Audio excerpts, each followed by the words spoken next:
Nobody tells you this, but awareness after 40 isn't just about healing, it's about interrupting the lineage.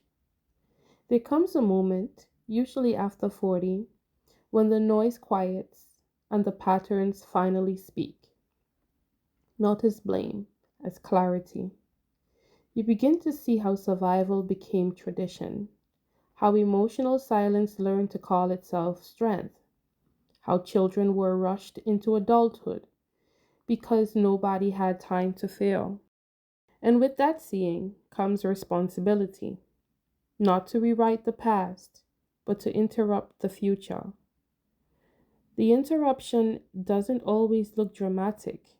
Sometimes it looks like being the first to finish high school when dropping out was normalized, the first to build a successful business when scarcity was inherited and stability once felt unreachable, the first to get a driver's license because movement once meant escape, the first to delay motherhood so a girl could be a child long enough to develop emotionally, not just biologically. These are not small wins, these are lineage shifts.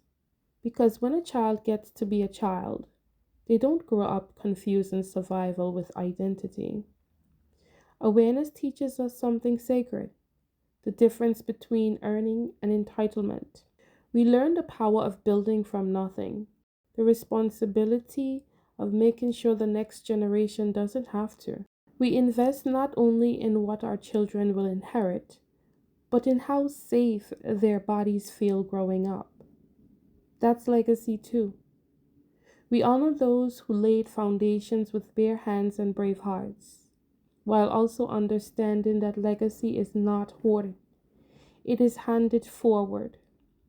Ancient wisdom understood this. The Bible reminds us a good man leaves an inheritance for his children's children.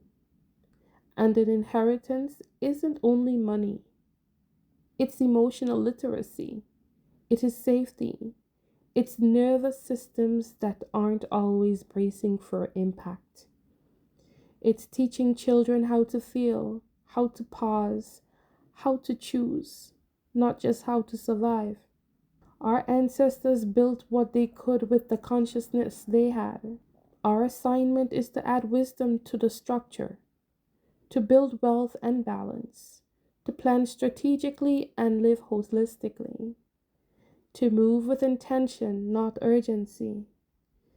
Because legacy without wellness collapses, and wellness without legacy forgets its roots. This is the work after 40. Not louder living, but wiser stewardship. Not rebellion, but restoration. We are not breaking the lineage, we are refining it. And that is the sacred work.